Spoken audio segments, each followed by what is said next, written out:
Video നിങ്ങൾ കാണുകയാണെങ്കിൽ it's not just by accident. അങ്ങനെ ഒരു പുതിയൊരു വർഷം 2026 ഇങ്ങ് എത്തിയിരിക്കുകയാണ്. സോ നമ്മളുടെ എല്ലാവരുടെയും ഹോപ്പ്, നമ്മളുടെ എല്ലാവരുടെയും പ്രതീക്ഷ അത് ഈ വർഷത്തിന് മേലാവരുത്, അത് അല്ലാഹുവിൽ മേലാവണം. സോ ഈ ഒരു പുതിയ വർഷത്തിലേക്ക് നമ്മൾ കടക്കുന്നതിന് മുൻപേ നമ്മൾ ഓർത്തിരിക്കേണ്ട ചില കാര്യങ്ങളുണ്ട്, കുറച്ച് റിമൈൻഡേഴ്സ് ഉണ്ട്. സോ അതിനെക്കുറിച്ചാണ് ഈ ഒരു വീഡിയോയിൽ ഞാൻ സംസാരിക്കുന്നത്. ഈ ഒരു വീഡിയോ മുഴുവനായിട്ട് കാണാൻ എന്തായാലും നിങ്ങൾക്ക് യൂസ്ഫുൾ ആവുന്നതായിരിക്കും. സോ ആദ്യം തന്നെ എല്ലാവർക്കും അസ്സലാമു അലൈക്കും. ഇത് ജസ്റ്റ് വെറും ഒരു ന്യൂ ഇയർ മാത്രമാകുന്നില്ല, ഒരു പുതിയ വർഷം മാത്രമാകുന്നില്ല. ഇത് അല്ലാഹുവിൽ നിന്ന് നമുക്ക് ലഭിക്കുന്ന ഒരു പുതിയൊരു അവസരമാണ്, പുതിയൊരു ഓപ്പർച്യൂണിറ്റിയാണ്.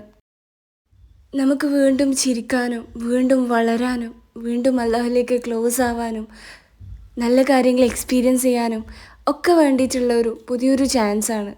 മുൻപത്തേതിനെക്കാട്ടിയും നമുക്ക് ഒന്നും കൂടെ ശക്തമായിട്ട് അല്ലാഹുവിലേക്ക് വിശ്വസിക്കാനും കൂടെയുള്ള ഒരു ചാൻസാണ്. ആൻഡ് മേ ബി നമ്മളിൽ ചിലർക്ക് കഴിഞ്ഞു പോയ വർഷങ്ങളൊന്നും അത്ര നല്ലതായിരിക്കില്ല. ഒരുപാട് സ്ട്രഗിൾസിലൂടെയും ഒരുപാട് ദുഃഖത്തിലൂടെയും നമ്മളിൽ കടന്നു പോയിട്ടുണ്ടാവും. സോ നമ്മൾ സ്ട്രഗിൾസിനെ കുറിച്ച് സംസാരിക്കുന്നതിന് മുൻപ് നമുക്ക് ഹോപ്പ്, പ്രതീക്ഷ, അതിനെക്കുറിച്ചൊന്ന് സംസാരിക്കാം.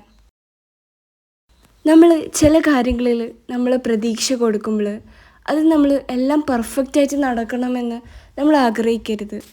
സോ ഫസ്റ്റ് തന്നെ നമ്മളുടെ പ്രതീക്ഷ നമ്മൾ അല്ലാഹുവിൽ ഏൽപ്പിക്കുക. കാരണം അല്ലാഹു ആണ് എല്ലാം കൺട്രോൾ ചെയ്യുന്നവൻ. അവൻ്റെ നിയന്ത്രണമില്ലാതെ ഒന്നും സംഭവിക്കുന്നില്ല. സോ ചില കാര്യങ്ങൾ നമുക്ക് കൺട്രോൾ ചെയ്യാൻ പറ്റാത്തതുണ്ടാവും. സോ അങ്ങനെയുള്ളത് നമ്മൾ അല്ലാഹുവിന് വിട്ടുകൊടുക്കുക. ഒരുപക്ഷെ നിങ്ങൾക്ക് മനസ്സിലാവുന്നുണ്ടാവില്ല എന്തുകൊണ്ടാണ് ഇതൊക്കെ എൻ്റെ ലൈഫിൽ സംഭവിക്കുന്നത് എന്ന്. പക്ഷേ അല്ലാഹുവിന് കൃത്യമായിട്ടുള്ള പ്ലാൻ ഉണ്ട്. നമ്മളെന്താ ചെയ്യേണ്ടതെന്ന് വെച്ചാൽ നമ്മളുടെ എല്ലാ വിശ്വാസവും നമ്മളുടെ പ്രതീക്ഷയും എല്ലാം നമ്മൾ അല്ലാഹുവിൽ വിട്ടുകൊടുക്കുക. അപ്പോൾ നമ്മളുടെ ലൈഫ് ഒരുപാട് നമുക്ക് സമാധാനത്തോടെ ജീവിക്കാൻ പറ്റും. നമ്മളുടെ ഫ്യൂച്ചറിനെ കുറിച്ച് ഓർത്ത്, നമ്മളുടെ ഭാവിയെക്കുറിച്ച് ഓർത്ത് നമുക്ക് ഒരുപാട് ആശങ്കയുള്ള ഒരാളാണെങ്കിൽ നമുക്ക് ഏറ്റവും ചെയ്യാൻ പറ്റുന്ന ബെസ്റ്റ് കാര്യമാണ് നമ്മളുടെ വിശ്വാസവും പ്രതീക്ഷയും എല്ലാം അല്ലാഹുവിൽ ഏൽപ്പിക്കുക എന്നുള്ളത്. നമുക്ക് നല്ലതായിട്ടുള്ള കാര്യം മാത്രമേ അവൻ ചെയ്യുള്ളൂ, ഇവനിപ്പോൾ നമ്മളത് ഹേർട്ട് ചെയ്യുന്നുണ്ടെങ്കിലും. സോ ക്ലിയർ ആയിട്ട് പറയുകയാണെങ്കിൽ നമ്മളുടെ ഹോപ്പ്, നമ്മളുടെ പ്രതീക്ഷ ഈ ഒരു പുതിയൊരു വർഷത്തിലാവരുത്. നമ്മളുടെ പ്രതീക്ഷ എന്ന് പറയുന്നത് അത് അല്ലാഹുവിലാവണം. ഓരോ ദിവസം കഴിയുന്നോറും നമ്മൾ ചെറിയ ചെറിയ സ്റ്റെപ്പ് എടുക്കുക. അതിപ്പം ഏത് കാര്യമായാലും നമ്മളെല്ലാം കൂടെ പെട്ടെന്ന് ഒരു ദിവസത്തിൽ ചെയ്തു തീർക്കാൻ ശ്രമിക്കരുത്.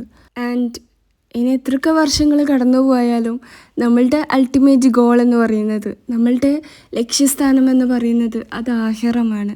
സോ ഈ ഒരു വർഷം നമ്മൾ കൂടുതൽ നമ്മളുടെ ദീനിൽ ഫോക്കസ് ചെയ്യുക, കൂടുതൽ അല്ലാഹുവിലേക്ക് അടുക്കാൻ വേണ്ടി നമ്മൾ ശ്രമിക്കുക.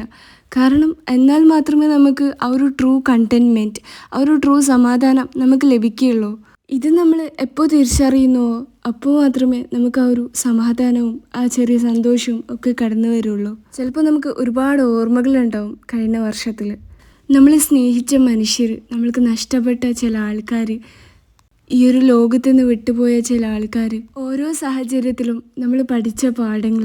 ആൻഡ് നമ്മളെല്ലാവരും ഓർക്കുക, നമുക്ക് സംഭവിച്ച ഓരോ നഷ്ടങ്ങൾക്കും പകരമായിട്ട് അല്ലാഹു സുബ്ഹാനഹു വ തആല ഈ ലോകത്തോ അല്ലെങ്കിൽ പരലോകത്ത് വെച്ചോ നമുക്ക് നൽകുന്നതായിരിക്കും. നമ്മളെല്ലാവരും നമ്മൾ വിചാരിക്കുന്നതിനെക്കാട്ടിയും എത്രയോ സ്ട്രോങ് ആണ്. ഓരോ തവണയും നിങ്ങൾ ക്ഷമയെ ചൂസ് ചെയ്യുമ്പോൾ അല്ലാഹു സുബ്ഹാനഹു വ തആല അത് കാണുന്നുണ്ട്. സോ ഈ ഒരു പുതിയ വർഷത്തിലേക്ക് നമ്മൾ അല്ലാഹുവിനെ വിശ്വസിച്ചുകൊണ്ട് നമ്മൾ പ്രവേശിക്കുക. യാ അല്ലാഹുവേ, നമുക്ക് ഈമാനോടുകൂടെ മരിക്കാൻ സാധിക്കണേ. നമുക്ക് നിൻ്റെ ഓർമ്മയിൽ എല്ലാവർക്കും സമാധാനം കണ്ടെത്താൻ സാധിക്കണേ. ആൻഡ് ഈ ഒരു വർഷത്തിൽ നമുക്കെല്ലാവർക്കും നന്മ തരണേ. ആമീൻ യാ റബ്ബൽ ആലമീൻ. ആൻഡ് ഈ ഒരു വർഷത്തിൽ എന്ത് തന്നെ കടന്നു വന്നാലും അല്ലാഹു നമ്മളുടെ കൂടെ ഉണ്ടെങ്കിൽ നമ്മൾ ഓൾറെഡി വിജയിച്ചവരാകുന്നു. ഇൻഷാ അല്ലാ നെക്സ്റ്റ് പുതിയൊരു വീഡിയോയിൽ കാണാം. ഈ ഒരു വീഡിയോ യൂസ്ഫുൾ ആയിട്ടുണ്ടെങ്കിൽ തീർച്ചയായിട്ടും നിങ്ങളുടെ ഫ്രണ്ട്സിനും മറ്റുള്ളവർക്കും കൂടെ ഷെയർ ചെയ്യുക. അസ്സലാമു അലൈക്കും.